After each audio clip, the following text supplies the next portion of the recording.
L'Université Champollion, elle a beaucoup de caractéristiques. Alors évidemment, sa taille, sa pluridisciplinarité, mais il y en a une qui est vraiment importante, c'est la question de son implantation sur le territoire. L'existence et la raison pour laquelle Champollion a été créé, ça a été d'être hors de la métropole, implanté sur 3 villes moyennes. Et l'enjeu, c'était l'enjeu de démocratiser l'accès à l'enseignement supérieur, puisqu'on le sait, plus on s'éloigne des grandes villes, plus le taux de diplômés de l'enseignement supérieur dans la population diminue. Et on sait aussi que les publics socialement défavorisés privilégient les études courtes. Donc la raison de créer Champollion, ça a été effectivement de venir apporter une réponse à cette problématique. Donc est-ce que finalement cette raison initiale, elle est toujours valable? Oui, bien évidemment, puisque quand on regarde le public d'étudiants qu'on accueille, on a un étudiant sur 2 qui est boursier. Et on a à l'entrée de la licence 60% des étudiants qui sont issus du Tarn de l'Aveyron. On a aujourd'hui 3 axes. Le premier, c'est de donner de l'ambition à nos étudiants. C'est pas parce qu'on est né et on habite hors d'une métropole qu'on n'a pas la possibilité d'avoir des parcours ambitieux. La deuxième, c'est de faire réussir nos étudiants et de les faire réussir dans un parcours qui favorise l'insertion professionnelle, évidemment. Et la troisième, c'est aussi de former des citoyens éclairés. Sur le premier enjeu de donner de l'ambition, on a une démarche d'ouverture de parcours pour nos étudiants qui vont leur permettre d'accéder à des filières sélectives, à des filières ambitieuses. À titre d'exemple, on a un parcours pour accéder aux études de sciences politiques, on a un parcours d'accès aux études de santé, on a aussi un parcours qui prépare soit les concours, soit l'intégration sur dossier dans des écoles d'ingénieurs. Sur le deuxième enjeu de la réussite, on est particulièrement performant puisqu'on est classé chaque année par le ministère de l'Enseignement supérieur dans les 10 meilleures universités en France pour la réussite en licence. Donc c'est vraiment un des points forts de l'université.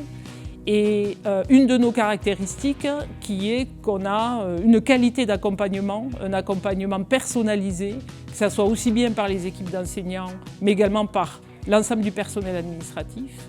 On a aussi un établissement qui a un environnement particulièrement accueillant et bienveillant et dynamique, je dirais, puisqu'on a une qualité de vie étudiante, mais qui s'explique par une qualité des infrastructures, par une dynamique d'événements vraiment dédiés aux étudiants, la recherche effectivement d'un environnement qui va favoriser le bien-être, puisqu'on sait que effectivement, la qualité du bien-être des étudiants impacte directement sur leur réussite. Sur notre troisième enjeu, aujourd'hui, les problèmes sociétaux ou les problématiques sociales de la France, elles existent aussi sur les territoires dits ruraux. Et on voit effectivement, comme ailleurs, ce sentiment d'abandon qui génère parfois un repli sur des positions extrémistes, adhérer à des vérités alternatives. Au-delà de l'enjeu de démocratisation de l'enseignement supérieur, on a un rôle d'acteur qui doit accompagner le territoire, qui doit favoriser son développement